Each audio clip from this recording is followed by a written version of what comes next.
Welcome to Calf Tales. I'm Ali, your host for today's mystery.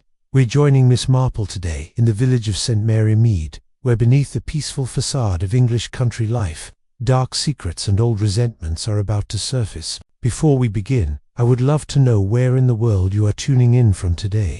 Let me know in the comments. Settle in with a cup of English tea, and let's uncover this mystery of secrets and revenge together. Chapter 1. The Widow's Garden. Party Miss Jane Marple adjusted her best summer hat and contemplated the invitation card in her gloved hand. Mrs. Constance Pritchard's annual garden party at Thornfield House was not, she reflected, an event one attended for pleasure. Rather, it was one of those social obligations that village life imposed upon its more respectable inhabitants. Much like church attendance, or the yearly flower show committee meetings, the afternoon sun cast long shadows across the perfectly manicured grounds of Thornfield House as Miss Marple made her way up the gravel drive. The Georgian mansion stood imposing against the backdrop of ancient oaks, its windows glinting like watchful eyes. She paused to admire the rose garden, noting, with a gardener's eye, that the blooms were somewhat past their prime. Rather like their hostess, she thought with gentle charity.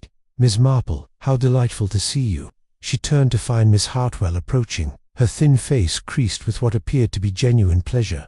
As Mrs. Pritchard's companion, for the past 5 years, Miss Hartwell had developed the slightly anxious manner of one who lived perpetually at the mercy of another's moods. "Such a lovely afternoon for the party," Miss Marple observed, though she had noticed the gathering clouds on the horizon. "Mrs. Pritchard must be pleased with the weather." Miss Hartwell's smile flickered momentarily. "Oh yes, indeed though. You know how particular she is about everything being just so. She's been in quite a state about the arrangements all week." They walked together toward the terrace, where a small crowd had gathered around white-clothed tables laden with delicate china and silver. Miss Marple's experienced eye took in the familiar faces of St. Mary Mead's social circle as well as several she did not immediately recognize. Mrs. Pritchard herself held court near the French windows, her substantial figure draped in dark purple silk that seemed rather funereal for such a festive occasion. At 73, she remained a formidable presence, her steel-grey hair perfectly arranged and her pale blue eyes sharp as winter frost. She was engaged in conversation with a tall, nervous-looking man whom Miss Marple recognized as Robert Pritchard, her late husband's son from his first marriage. "Robert's been having rather a difficult time of it lately," Miss Hartwell murmured, following Miss Marple's gaze. "Business troubles, you know, and Mrs. Pritchard is not. Well, she's not particularly sympathetic to financial difficulties." Miss Marple nodded thoughtfully. She had observed over the years that money troubles often brought out the worst in family relationships, much like the unfortunate incident with the Weatherby family and their contested inheritance. A woman's laugh, rather too bright and artificial, drew their attention to another group near the rose arbor. Millicent Devereux, Mrs. Pritchard's stepdaughter, was speaking animatedly to Dr. Haydock, though her smile seemed strained. Miss Marple noticed how the woman's hands trembled slightly as she lifted her teacup, a sure sign of nervous tension. "And who might that be?" Miss Marple inquired, indicating a slight dark-haired woman who stood somewhat apart from the main groups, studying the house with an intensity that seemed almost proprietary. "Oh, that's Miss Fenwick," Miss Hartwell replied, her voice dropping to a whisper. "Miss Eleanor Fenwick. She has recently taken lodgings at Mrs. Carmichael's boarding house. Rather mysterious, really. She says she's researching her family history, but she seems to know an awful lot about the village already." Miss Marple's interest was piqued. In her experience, people who claimed to be researching family history often had more immediate and pressing reasons for their investigations. A sudden harsh, conical sound shattered the genteel murmur of conversation. From within the house came the aggressive cuckoo call that Miss Marple remembered from previous visits, 12 strident notes that seemed to mock the civilized gathering. Mrs. Pritchard's face darkened with annoyance. "That wretched clock," she declared loudly enough for all to hear. "I've half a mind to have the thing destroyed. It's been nothing but a nuisance since the day my dear husband brought it home from Switzerland." "Perhaps it could be repaired," suggested Dr. Haydock mildly. "Old Mr. Whitmore in the village is quite skilled with clockwork." "Repaired?" Mrs. Pritchard's voice rose sharply. "I'd sooner see it thrown in the river. There are some things in this world that are better off broken, Doctor, some things that serve no purpose but to remind us of past mistakes." An uncomfortable silence fell over the gathering. Miss Marple noticed how Miss Fenwick's attention had sharpened at these words, her dark eyes fixed on Mrs. Pritchard with an expression that was difficult to read. "Now, Mother," Robert Pritchard said nervously, "surely there's no need to be so dramatic about a clock." Mrs. Pritchard turned on him with surprising venom. "Don't you dare call me mother, young man. I am not your mother, and I never shall be. Your father may have chosen to burden me with his ungrateful offspring, but that doesn't make us family." The cruelty in her voice was unmistakable, and Miss Marple saw Robert's face flush with embarrassment and anger. Millicent had gone quite pale, her teacup rattling against its saucer. "People seem to forget," Mrs. Pritchard continued, her voice carrying clearly across the terrace, "that gratitude is a virtue. Too many individuals in this world believe they're entitled to what isn't theirs, that they can simply appear and claim what they've never earned." Her gaze swept the gathering, lingering meaningfully on her stepchildren, and rather oddly, on Miss Fenwick. The mysterious woman met her stare steadily, and Miss Marple detected something almost like recognition passing between them. The cuckoo clock chimed again, its mechanical voice seeming to mock the tension that had settled over the party like a shroud. Miss Marple sipped her tea, and reflected that she had rarely attended a social gathering where so many undercurrents of emotion ran beneath the surface of polite conversation. As the afternoon wore on, she found herself drawn repeatedly to observe the small dramas playing out among the guests. There was definitely something brewing at Thornfield House, something that went far deeper than mere family discord. The air itself seemed charged with secrets and suppressed resentments, and Miss Marple's long experience with human nature told her that such situations rarely resolved themselves peacefully. The clouds that had been gathering all afternoon finally opened, sending the guests scurrying for shelter. As Miss Marple hurried toward the house, she could not shake the feeling that the storm outside was nothing compared to the tempest brewing within the walls of Thornfield House. Chapter 2. Secrets in the Village. The morning after Mrs. Pritchard's garden party dawned crisp and clear, the storm having washed the air clean and left the gardens of St. Mary Mead sparkling with dewdrops. Miss Marple emerged from her cottage at an early hour, basket in hand, to tend to her beloved roses. The events of the previous afternoon had lingered in her mind like an unfinished melody, and she found that physical activity often helped to sort through the tangled threads of human behavior. That she deadheaded the pale pink blooms of her favorite climbing rose. She reflected on the curious tableau she had witnessed at Thornfield House. In her many years of observing village life, she had learned to recognize the signs of impending trouble, much like a sailor might read the subtle shifts in wind and weather that presaged a storm. The tension at yesterday's gathering had been palpable, and she could not shake the feeling that Mrs. Pritchard's harsh words had been more than mere ill temper. Her contemplation was interrupted by the arrival of her daily help, Mrs. Briggs, who appeared at the garden gate with her usual collection of village news and gossip. "Good morning, Miss Marple," Mrs. Briggs called cheerfully. "Lovely morning after all that rain, isn't it? Though I dare say it didn't improve Mrs. Pritchard's mood any. Cousin Ethel, who works at the post office, says she was in there first thing this morning sending off urgent letters to London solicitors most likely, from the look of the addresses." Miss Marple straightened, her interest immediately engaged. How very enterprising of Mrs. Pritchard to be conducting business so early in the day. "Well, you know how she is about getting her own way," Mrs. Briggs continued, warming to her subject. "Always has been, ever since she married old Mr. Pritchard, though I must say those stepchildren of hers looked proper upset when they left the party yesterday. My nephew Billy was walking past the house around 9 o'clock, and he heard raised voices coming from the drawing-room. This intelligence was particularly intriguing, and Miss Marple filed it away for future consideration. She had learned over the years that the servants' network of information was often more reliable than any official investigation. After Mrs. Briggs had departed to attend to her other duties, Miss Marple decided that a visit to the village might prove illuminating. She made her way to the post office, where she found Mrs. Carmichael, the proprietress of the local boarding house, engaged in animated conversation with Miss Pollitt, the postmistress. "Such a peculiar thing," Mrs. Carmichael was saying as Miss Marple approached, "that Miss Fenwick, of mine, she's been asking the most extraordinary questions about the village history. Wanted to know all about the old families, particularly the Pritchards. Said she was researching her family tree, but I've never seen anyone take such a detailed interest in cemetery records and old parish registers.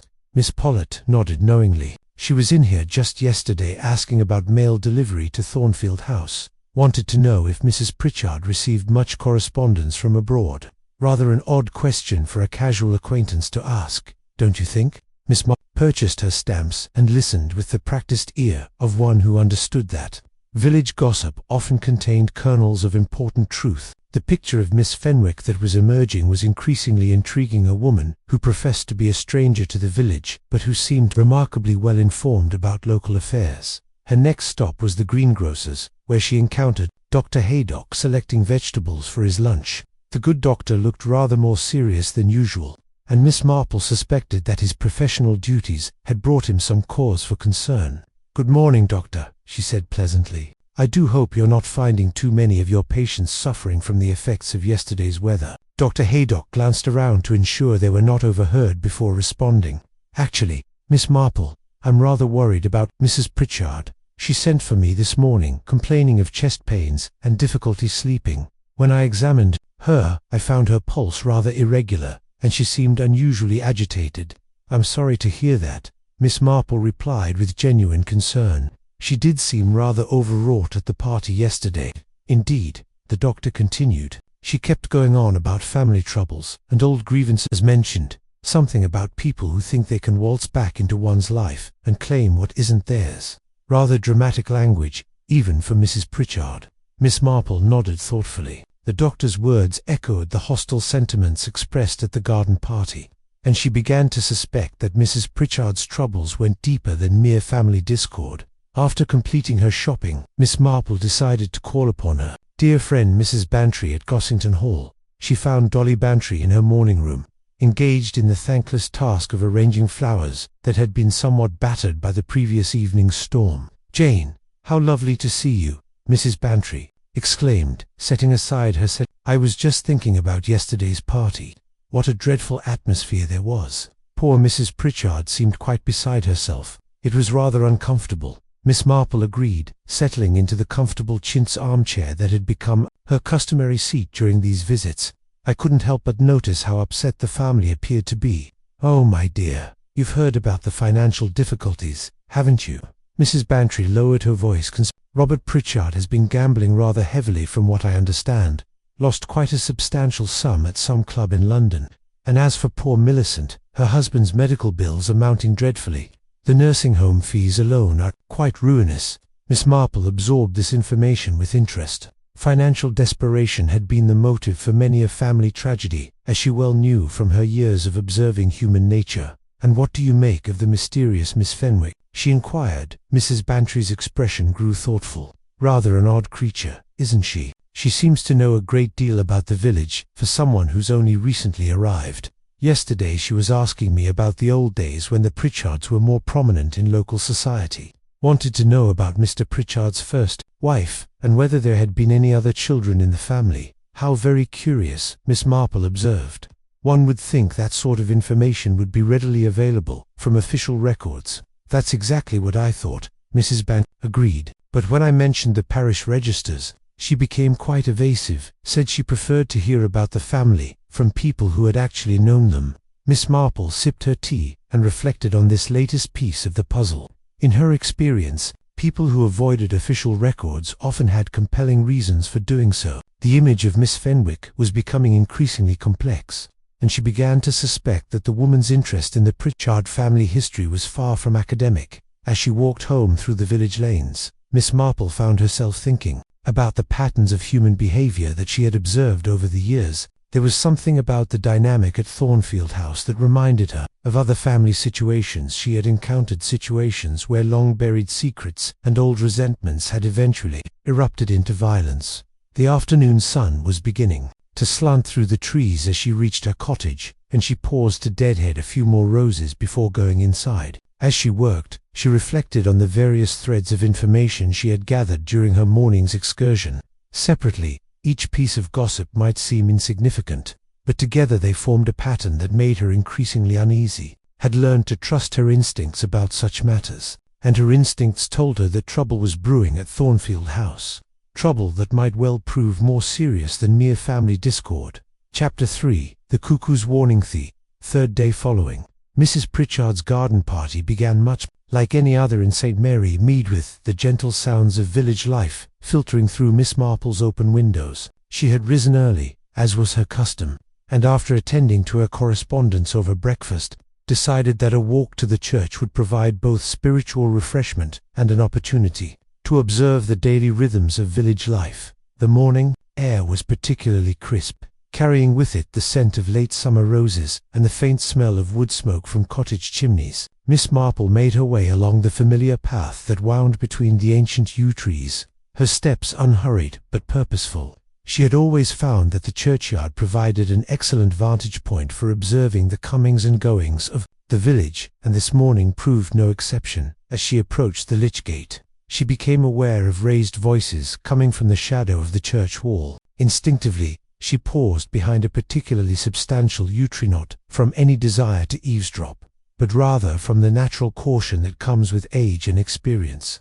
You cannot simply appear after all these years and expect that. Voice was unmistakably Mrs. Pritchard's, though it carried a note of strain that Miss Marple had not heard before. "I expect nothing," came the reply, spoken by someone whose voice she could not immediately place, "but I deserve everything." The exchange was brief, and Miss Marple caught only fragments of what followed, something about rightful claims, and the truth coming out. When she finally ventured around the yew tree, she saw Mrs. Pritchard walking rapidly toward the village, her usually composed demeanor distinctly ruffled. Of her companion there was no sign, though Miss Marple thought she detected a figure disappearing through the far gate of the churchyard. Somewhat troubled by this encounter, Miss Marple continued on her way to the church, where she intended to arrange some flowers from her garden for the Sunday service. She found the vicar, Mr. Clement, in his study, but was surprised to discover that she was not his only visitor of the morning.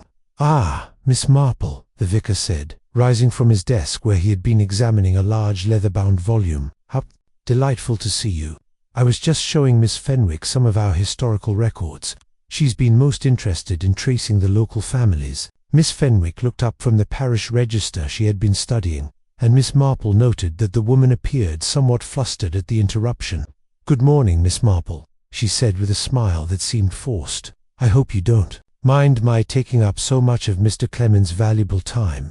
"Not at all," Miss Marple replied graciously. "How fascinating that you should be interested in our local history. Have you discovered anything particularly intriguing about your family connections?" For a moment, Miss Fenwick hesitated, and Miss Marple observed a flicker of something caution, perhaps, or even guilt cross her features. "Oh, you know how these things are," she said eventually. "Family trees can be terribly complicated, especially when records are incomplete." Mr. Clement nodded sympathetically.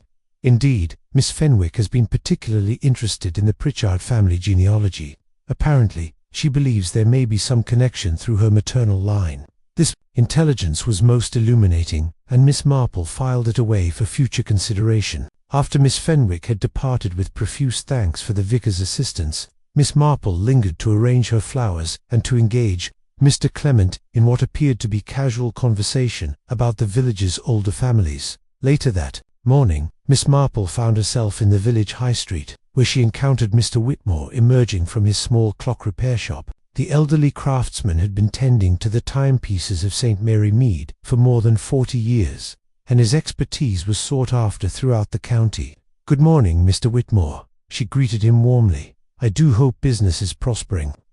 "Tolerably well, Miss Marple, tolerably well," he replied, though his expression suggested something was troubling him. "Though I must say, I've had some rather odd requests lately. Just yesterday, someone was asking me all manner of detailed questions about cuckoo clocks, how they work, how they might be repaired, whether the mechanism could be altered in any particular way." Miss Marple's interest was immediately aroused. How very curious. Was it someone from the village? Mr. Whitmore scratched his grizzled head thoughtfully. "Well, that's just the thing, Miss Marple. The person seemed to know quite a bit about clockwork already, more than your average customer would. Asked very specific questions about timing, mechanisms, and whether certain modifications could be made without detection." This conversation left Miss Marple with much to ponder, and she decided that a social call upon Mrs. Pritchard might prove enlightening. Accordingly, she made her way to Thornfield House, where she was admitted by Miss Hartwell, who seemed even more anxious than usual. "Oh, Miss Marple, "How kind of you to call," Miss Hartwell said, though her voice carried a note of strain. "Mrs. Pritchard is in the drawing room, though I must warn you that she's been rather unsettled today." Miss Marple was shown into the familiar drawing room, where she immediately noticed that several pieces of furniture had been rearranged since her last visit. The large armchair in which Mrs. Pritchard usually sat had been moved closer to the fireplace, and a small side table had been repositioned near the window. Most notably, the infamous cuckoo clock appeared to have been recently cleaned and polished, its brass fittings gleaming in the afternoon light. Mrs. Pritchard herself was seated in her relocated chair, her hands clasped tightly in her lap, and her face bearing an expression of barely controlled agitation. She looked up as Miss Marple entered, and for a moment seemed not to recognize her visitor. "Mrs. Pritchard," Miss Marple said gently, "I do hope I'm not intruding. I thought perhaps you might enjoy some company this afternoon." "Company," Mrs. Pritchard repeated, as though the word were foreign to her. "Yes, I suppose one can never be certain who might call unexpectedly these days. People from the past have a way of reappearing when one least expects them." Miss Marple settled herself in the chair opposite her hostess and accepted the tea that Miss Hartwell nervously provided. As they conversed, she became increasingly aware that Mrs. Pritchard's usual sharp focus seemed somewhat scattered, and her comments frequently drifted into cryptic observations about trust and betrayal. "You know, Miss Marple," Mrs. Pritchard said suddenly, her pale eyes fixing on her guest with unexpected intensity, "old sins cast long shadows. One thinks that the past is buried and forgotten, but it has a way of refusing to stay dead." The cuckoo clock chose that moment to announce the hour with its mechanical call, and Miss Marple observed how Mrs. Pritchard's face tightened with what appeared to be more than mere annoyance. "I've had that wretched thing seen too," Mrs. Pritchard said, noting the direction of Miss Marple's gaze.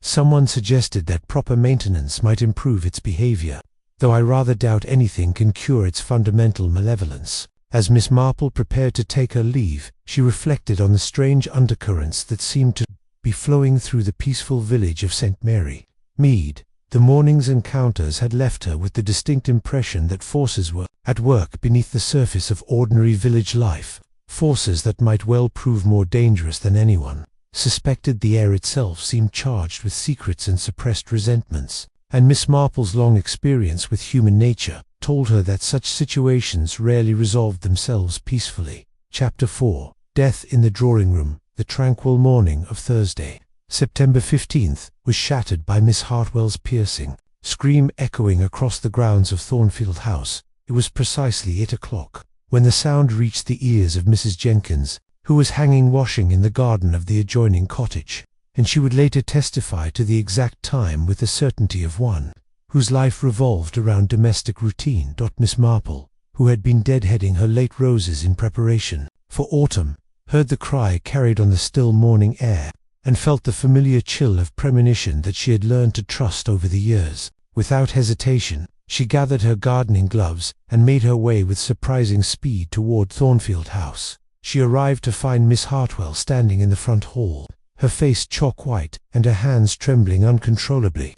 The poor woman was quite beyond speech, capable only of pointing toward the drawing room with a shaking finger. Dr. Haydock's motor car was already pulling into the drive summoned by telephone, Miss Marple supposed. "My dear Miss Hartwell," Miss Marple said gently, taking the distraught woman's arm, "perhaps you should sit down. Dr. Haydock will see to everything now." The doctor emerged from the drawing room some minutes later, his usually cheerful countenance grave with professional concern. He approached the two women with the measured steps of one bearing unwelcome news.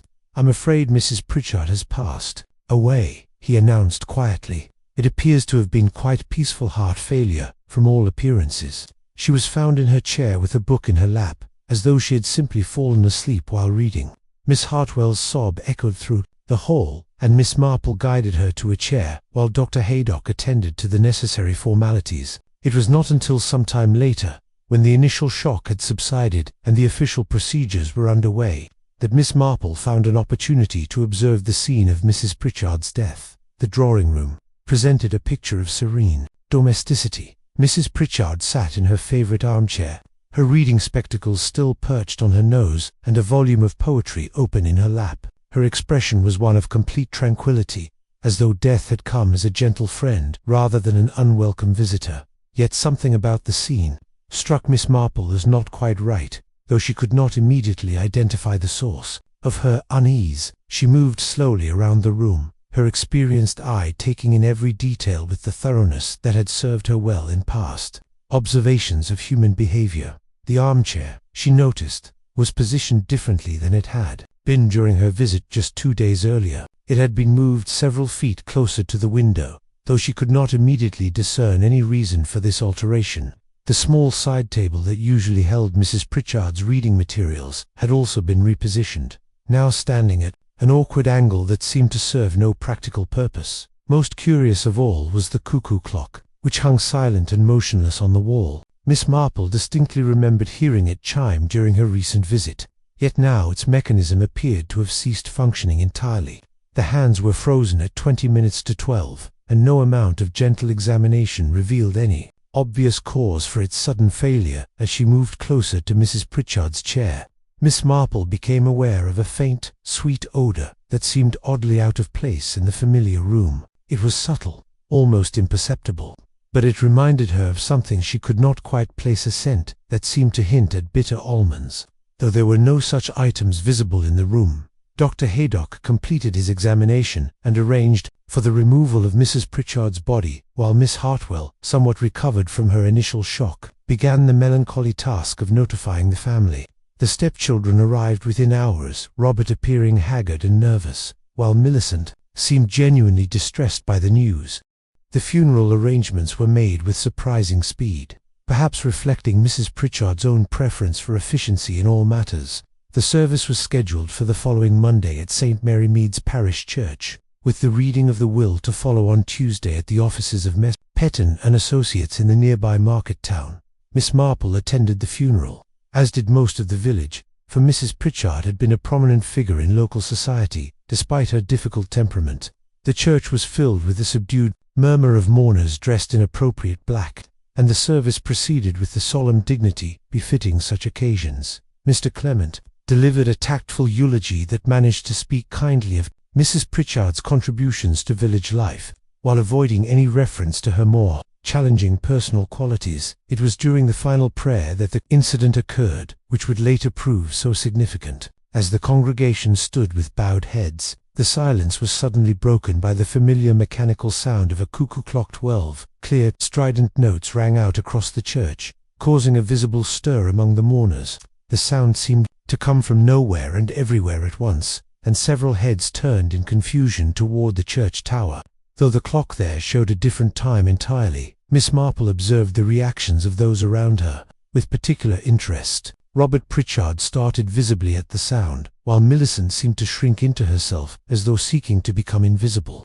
Most notably absent from the gathering was Miss Fenwick, whose continued research into village history had become a subject of considerable local interest. Mrs. Carmichael, when questioned after the service, reported that her lodger had departed early that morning on urgent business, leaving no indication of when she might return. Dr. Haydock, when consulted about the mysterious chiming, could offer no explanation, beyond the observation that old buildings sometimes created acoustic peculiarities that could carry sounds in unexpected ways. Yet, Miss Marple could not shake the feeling that the timing of the incident was more than mere coincidence. As the congregation filed slowly from the church, Miss Marple lingered in her pew, reflecting on the curious events that had surrounded Mrs. Pritchard's death. The peaceful scene in the drawing-room, the rearranged furniture, the stopped clock, and now this mysterious chiming during the funeral service. Each detail might seem insignificant in isolation, but together they formed a pattern that her long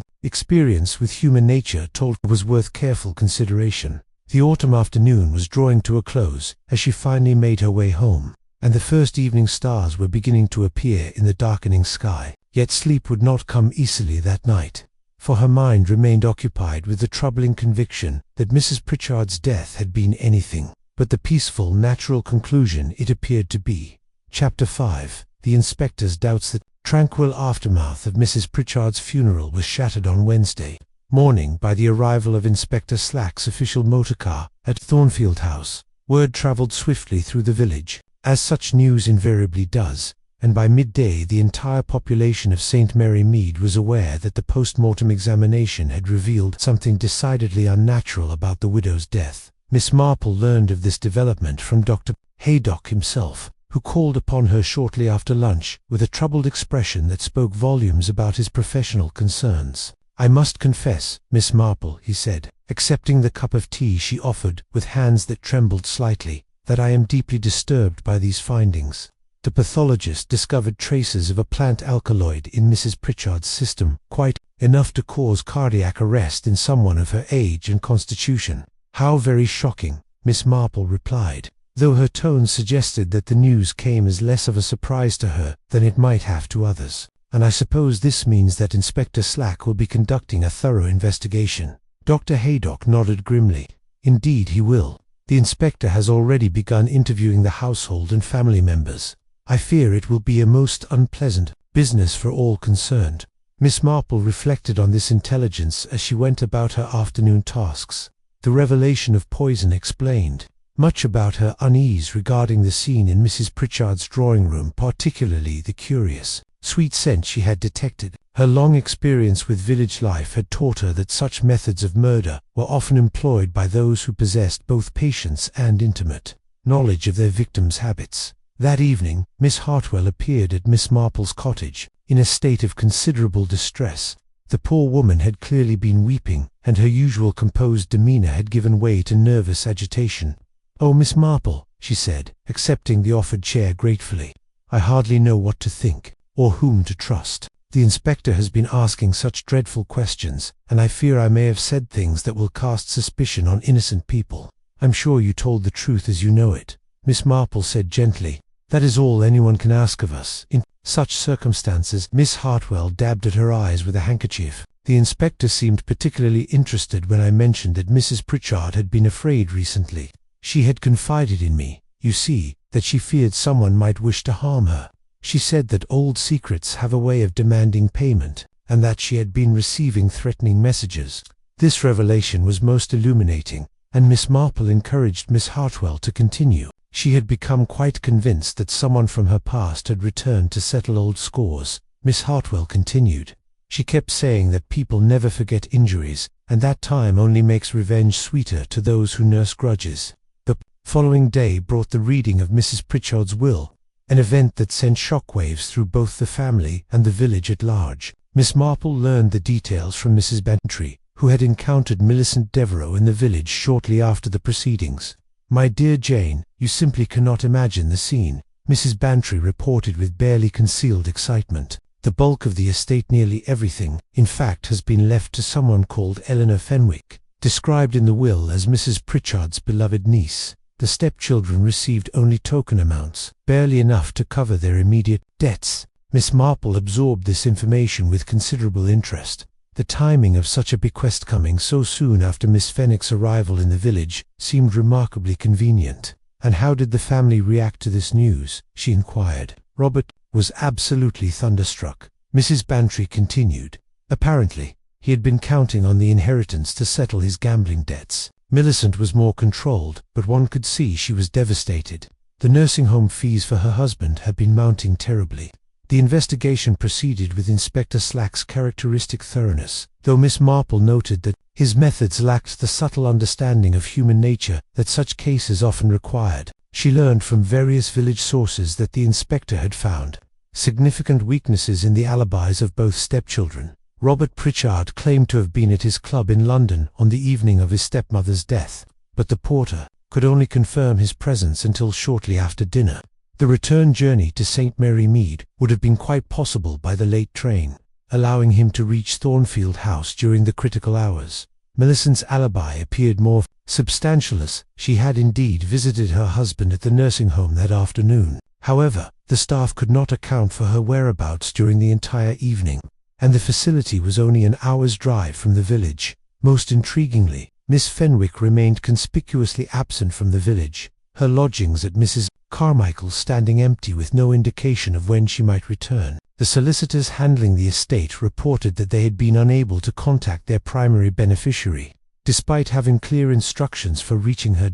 Feeling that the official investigation might benefit from a more nuanced understanding, of local dynamics, Miss Marple decided to conduct some inquiries of her own. Her first stop was Mr. Whitmore's clock repair shop, where she hoped to learn more about the mysterious technical questions that had been posed regarding cuckoo clock mechanisms. She found the elderly craftsman in his workshop, surrounded by the gentle ticking of numerous timepieces in various stages of repair. His weathered face brightened at her arrival, though she detected an underlying anxiety in his manner.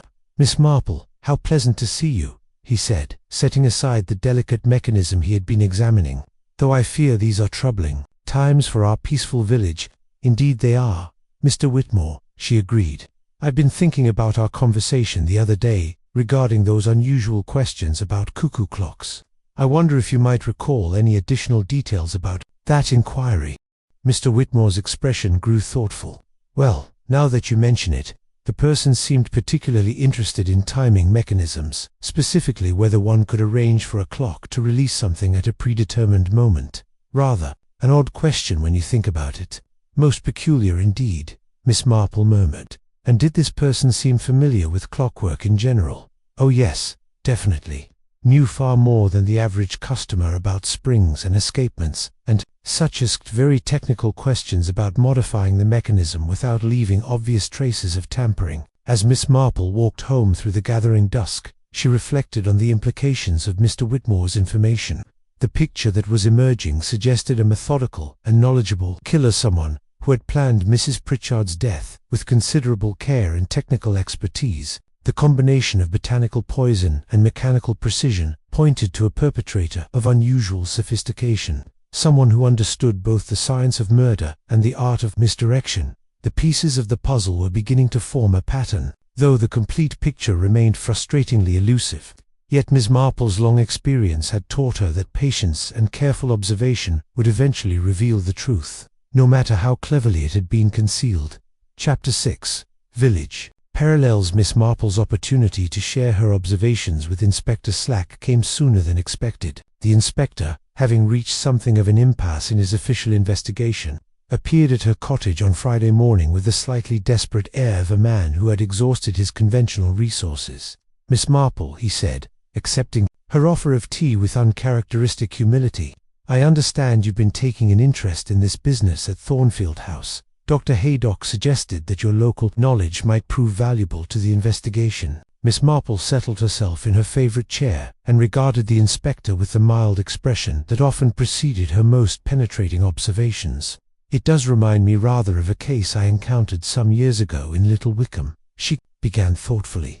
"A similar situation involving family secrets and someone who returned from the past with vengeance in mind." Inspector Slack leaned forward with interest. "Go on." "Well, in that instance, a young woman had been cast out from her family under disgraceful circumstances," Miss Marple continued, her knitting needles clicking gently as she spoke. 20 years later, she returned under an assumed identity, having spent considerable time researching the family's affairs and planning her revenge. The motive was not financial gain, you understand, but the desire to inflict the same pain and humiliation she had suffered. The inspector frowned. "You think this Miss Fenwick might be operating under false pretenses?" "I think, Inspector, that Miss Eleanor Fenwick may not be who she claims to be at all," Miss Marple replied gently. "Perhaps it would be worth investigating the authenticity of her identity more thoroughly." This suggestion prompted Inspector Slack to request assistance from his colleagues in London, and by that afternoon, disturbing information had begun to emerge. The real Eleanor Fenwick, Mrs. Pritchard's legitimate niece, had died of influenza in Toronto some 20 years previously. The death certificate, when obtained from the Canadian authorities, revealed that she had never married and left no descendants who might have carried on her name. Armed with this intelligence, Inspector Slack returned to Miss Marple with renewed respect for her insights. "You were quite right about the identity question," he admitted. "But if this woman isn't Eleanor Fenwick, who is she? And how did she know enough about the family to carry off such a deception?" Miss Marple had spent the intervening hours in quiet reflection, and her answer came without hesitation. "I believe she has been studying the Pritchard family for quite some time, Inspector. Someone with such detailed knowledge of their history and circumstances doesn't acquire it overnight." Her suspicions were confirmed when Mrs. Pollitt at the post office remembered that the mysterious Miss Fenwick had indeed received regular correspondence from London over the past several months. The letters, Mrs. Pollitt recalled with the precision of one whose professional duties involved intimate knowledge of local postal affairs, had come from various official sources: Somerset House, parish record offices, and genealogical societies. Furthermore, Miss Marple's discreet inquiries among the village's network of domestic servants revealed that Miss Fenwick had been asking unusually specific questions about the Pritchard family's private affairs. Mrs. Jenkins, who had worked briefly at Thornfield House during the war years, remembered being questioned about old family photographs and whether Mrs. Pritchard had ever mentioned any relatives beyond her husband's children. The breakthrough in understanding came when Miss Marple suggested that Inspector Slack examine the parish records for any mention of irregular births connected to the Pritchard family. Mr. Clement, the vicar, proved most helpful in this regard, though he expressed considerable reluctance to reveal information that had been kept confidential for decades. "I must ask for your complete discretion in this matter," he said, producing a leather-bound volume from a locked cabinet in his study. "The entry I'm about to show you represents a family tragedy that was handled with as much sensitivity as possible at the time. The record, dating back some 35 years, told a story of scandal that had been carefully concealed from village scrutiny. Mrs. Pritchard, then Miss Constance Bellwood, had given birth to an illegitimate daughter. During a brief affair with a travelling artist, the child had been quietly removed from the village and placed with a family in the north of England, with arrangements made for her ongoing maintenance until she reached majority. Inspector Slack studied the faded entry with growing interest. "Margaret Sutton," he read aloud. "Born March 15, 1890. Father unknown. Though there's a note here about financial arrangements being handled through a London solicitor." Miss Marple nodded thoughtfully. "And I suspect that if you were to investigate this, Margaret Sutton's subsequent history, you would find a trail leading directly back to our mysterious Miss Fenwick." The inspector's inquiries, conducted with the assistance of his London colleagues, revealed exactly such a connection.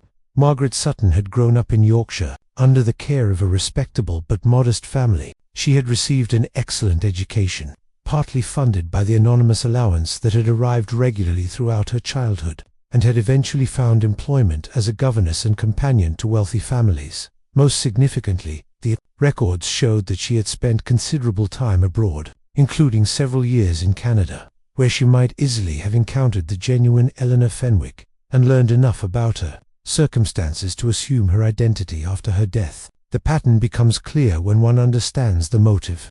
Miss Marple explained to Inspector Slack as they sat in her cottage that evening, reviewing the day's discoveries. This was never about money, though the inheritance provided a convenient means of legitimizing her claim to the family. It was about revenge for a lifetime of shame and abandonment. Inspector Slack rubbed his tired eyes. But how did she manage to get herself written into Mrs. Pritchard's will? Surely that would have required considerable manipulation.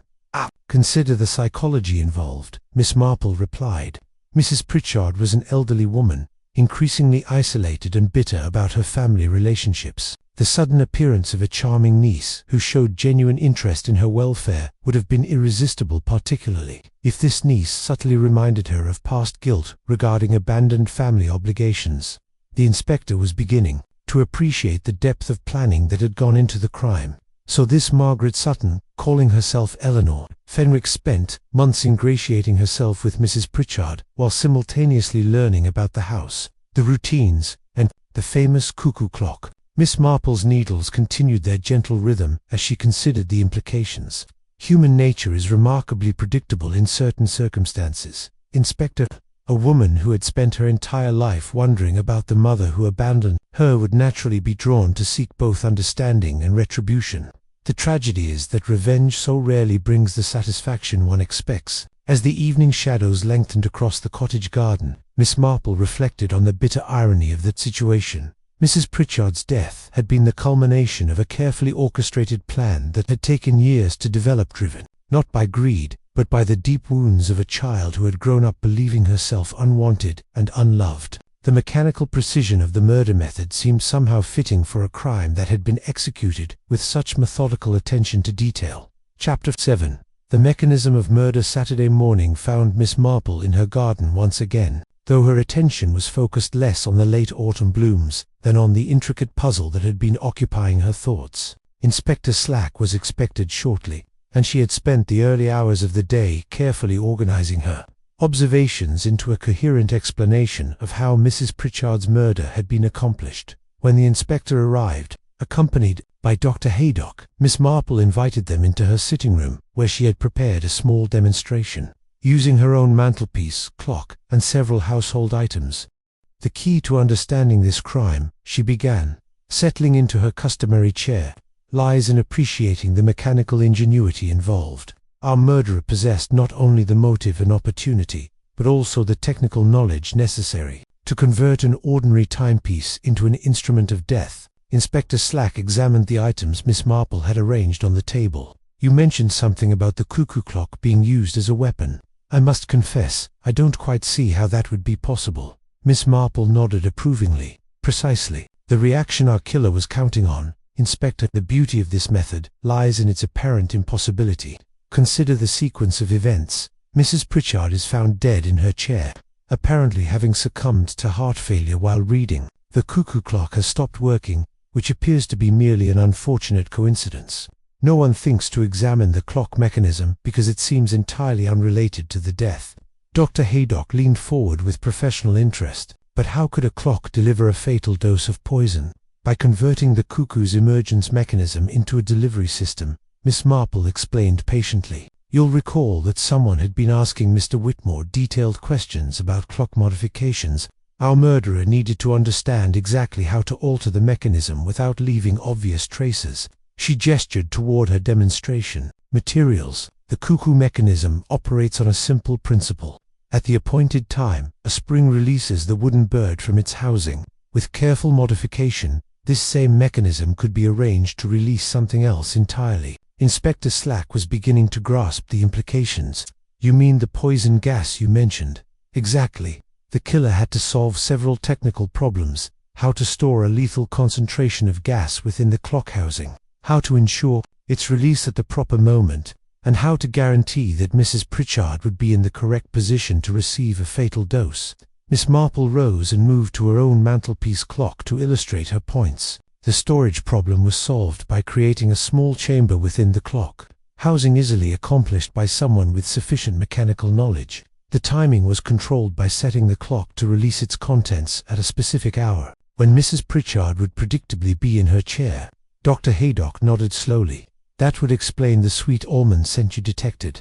Hydrogen cyanide gas has exactly that characteristic odor, and it would dissipate relatively quickly in a room of that size. But how could the murderer be certain of Mrs. Pritchard's position?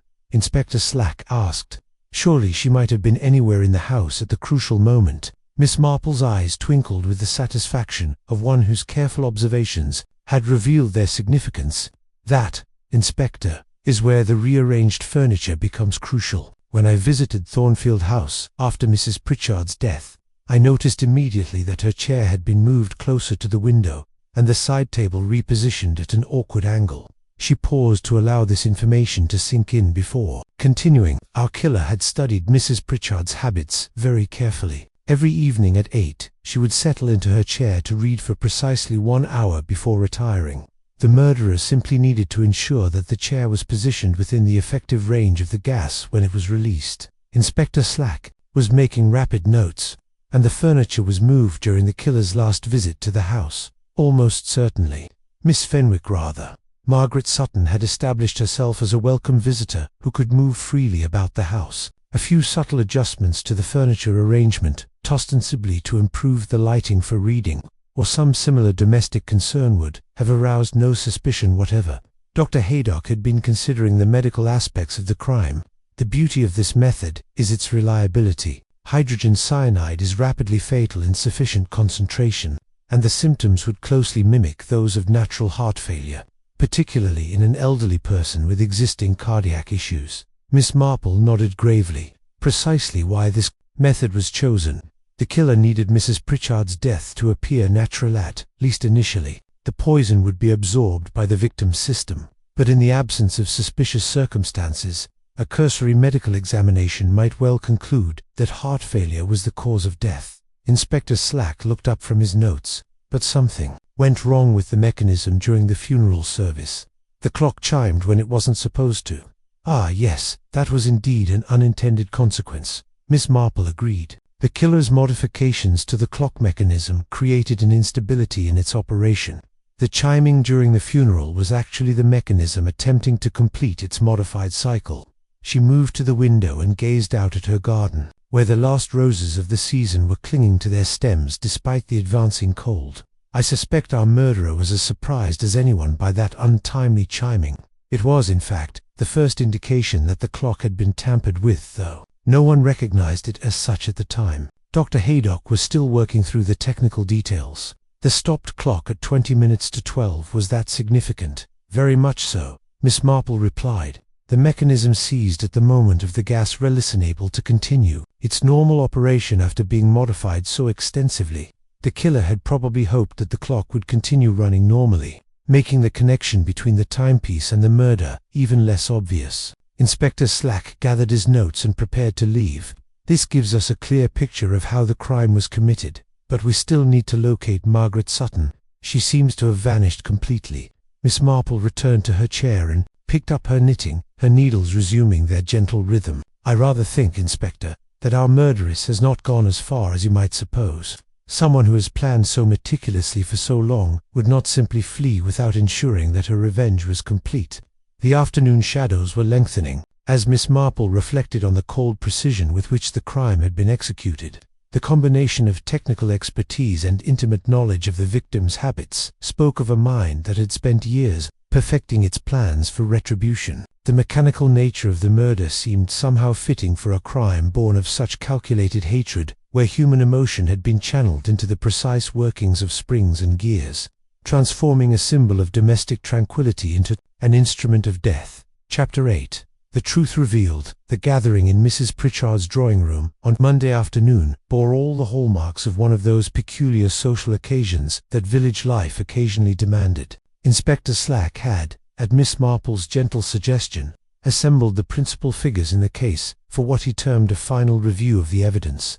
The room itself seemed to watch with silent authority as the participants took their places in the very space where murder had been committed. Robert and Millicent Pritchard sat stiffly on the sofa, their faces bearing the strain of the past week's revelations. Miss Hartwell occupied a chair near the window, her nervous hands folded tightly in her lap. Dr. Haydock stood by the mantelpiece, while Inspector Slack positioned himself with official dignity near the door. Miss Marple had chosen the chair that Mrs. Pritchard herself had favored, though she had quietly arranged for it to be moved back to its original position well away from the fatal cuckoo clock that still hung motionless on the wall. "I have asked you all here," Miss Marple began in her gentle voice, "because I believe it is time for the complete truth to be revealed. We have learned a great deal about the method of Mrs. Pritchard's murder, but there remains one crucial element that has yet to be addressed." She paused, her mild blue eyes surveying the assembled company with the patient attention of one who had spent a lifetime observing human nature.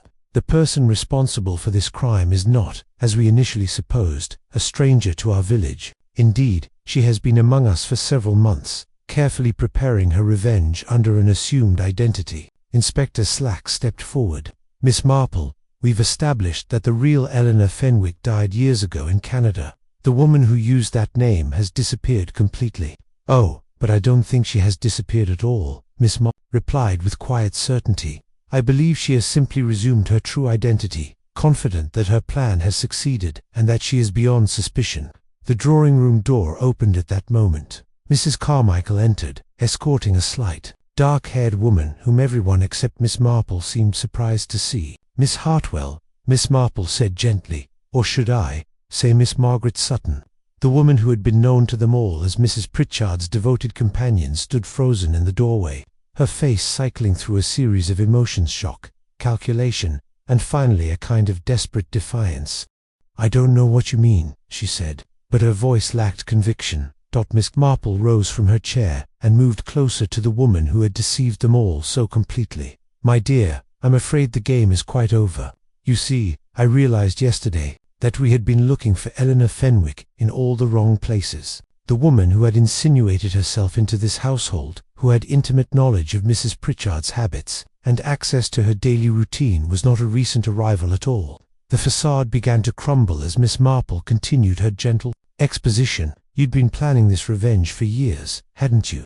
First you established yourself as Miss Hartwell, the perfect companion, devoted, unobtrusive, trusted. Then, when the time was right, you created the fiction of Eleanor Fenwick to provide yourself with a motive that would point suspicion away from the household. Inspector Slack was staring at the woman with dawning comprehension.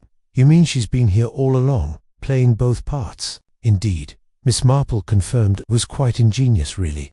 As Miss Hartwell, she had complete access to the house and could observe Mrs. Pritchard's routines. As Eleanor Fenwick, she could conduct research into the family history and arrange for the will to be changed. The two identities supported each other perfectly. Margaret Sutton's composure finally shattered. She deserved to die, she said, her voice rising with years of suppressed fury. Do you know what it's like to grow up believing your own mother threw you away like rubbish? To discover that she was living in comfort while you struggled to make your way in the world? Miss Marple's expression softened with genuine sympathy. I can imagine the pain you must have felt, my dear, but surely you must see that this was not the answer, wasn't it? Margaret's laugh was bitter. She spent her whole life making others feel worthless and unwanted. I simply gave her a taste of her own medicine. The inheritance scheme was perfect. She actually believed she was leaving everything to her precious niece, when all along she was ensuring that her despised stepchildren would get nothing. Dr. Haydock stepped forward. But why go to such elaborate lengths? Why not simply confront her with the truth? Because, Margaret replied with cold precision, I wanted her to die knowing that she had been deceived, just as I had been deceived all my life. I wanted her final act to be one of cruelty toward Robert and Millicent, so that she would go to her grave having learned nothing about love or forgiveness. Inspector Slack moved to place the woman under arrest, but Miss Marple raised a gentle hand to stay him for a moment. Margaret, she said quietly, you achieved your revenge, but at what cost? You have destroyed not only Mrs. Pritchard's life, but your own as well. And for what? The satisfaction lasted only as long as it took for the poison to work. Margaret Sutton's defiance finally collapsed entirely, and she began to weep with the helpless grief of a child who had spent 35 years nursing her wounds in solitude. As Inspector Slack led the broken woman away, Miss Marple reflected on the tragic waste of human potential that revenge so often represented. The drawing room fell silent except for the gentle ticking of various clocks throughout the household, except the cuckoo clock, which would never chime again. That evening, as Miss Marple tended her garden in the fading light of autumn, she found herself listening to the cheerful sound of her own cuckoo clock marking the peaceful hours. The mechanical bird's song, which had once seemed merely quaint, now carried deeper significance, a reminder that time itself was precious, and that the hours spent in hatred and planning revenge were hours that could never be reclaimed for love or happiness. She deadheaded the last roses of the season and reflected on the fundamental truth that had been demonstrated so tragically at Thornfield House, that the human heart, like a garden, would grow whatever was planted there, whether it be love or hatred, forgiveness or revenge. The choice, as always, belonged to the gardener. Thanks for joining us for the case of the cuckoo clock. If you enjoyed this intricate tale of family secrets and mechanical murder, don't forget to subscribe for more mysteries. Until next time, this is Ali, signing off from Calf Tales.